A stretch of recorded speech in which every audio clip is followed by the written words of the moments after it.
Hi besties, hope you're doing well. Hope you're having a really great day. Thank you so much for watching this video. Thank you so much for subscribing, and thank you for liking this video as well. I am so excited to have you here. And today we're going to talk about 7 things that I wish I knew when I was in my 20s. Girl, there are so many things, but just 7 things, right? We'll just focus. So I have some notes, so I'm going to be looking down, but the first one is not really caring about what others think. Now, to be quite candid, I'm not fully there yet. This is, a concept that I think is so critical though. It's a process, it's a growing, thing as an adult. You really want to focus on yourself. That means like not comparing yourself to others, and really just looking inwards. I was taught by an Asian mother to look externally, right? To try and be competitive with other people who got into Harvard or who got better SAT scores or who got more A's, even though I got a lot, but things like that. And I don't think that's what I want to do anymore. Ultimately, it's about unlearning those trends and things that I've learned growing up, but also really focusing inward, right? Because ultimately that's all I can control. I can only control myself. So the second thing is just knowing and understanding that things will always turn out well in the end. Like you might be going through something so tough and so challenging right now, but granted, winter never fails to turn to spring by Daisaku Ikeda. That is so true. Life, ends up having a way of somehow it always ends up working out, even if it's like a really horrible situation, very sticky situation. I've seen so many different people suffer through so many different things, even like all different types of abuse and all kinds of things, and they get through it, right? I'm not saying that it's not easy or that it's easy or anything like that. Fundamentally, it's an incredibly difficult process, but ultimately things eventually do get better. You will not be in that situation forever. So the third thing is you won't have as much energy in your 30s. So definitely take advantage of enjoying your 20s and live in the life of like being able to party and then go to work and party and go to work or hang out with friends and do whatever. So definitely live that up, really be grateful for that time. And the fourth thing is be more strategic and intentional. I think I always had some general idea of what I wanted to do in the future, but I wasn't very strategic about it.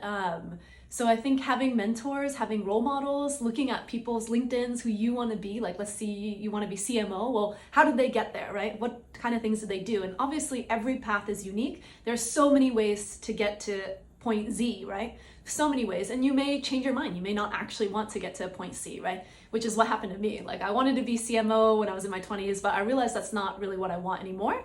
So things change, things evolve, but I think being very strategic and intentional can really help you advance your career or get more out of life, right?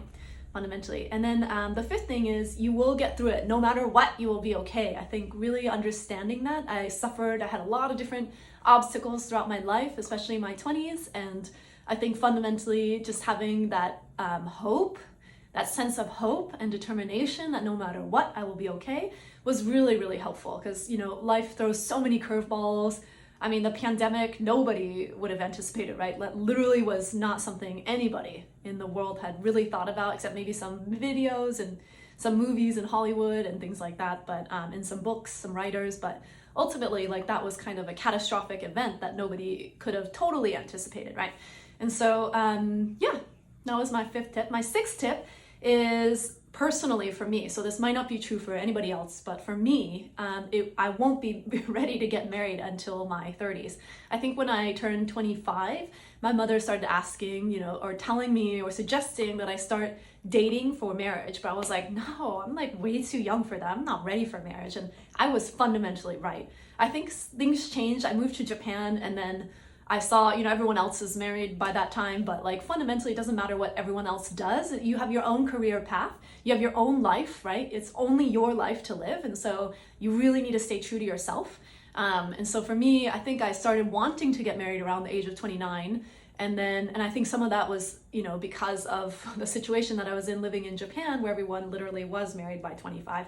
But, growing up in San Francisco, nobody gets married until 35, right?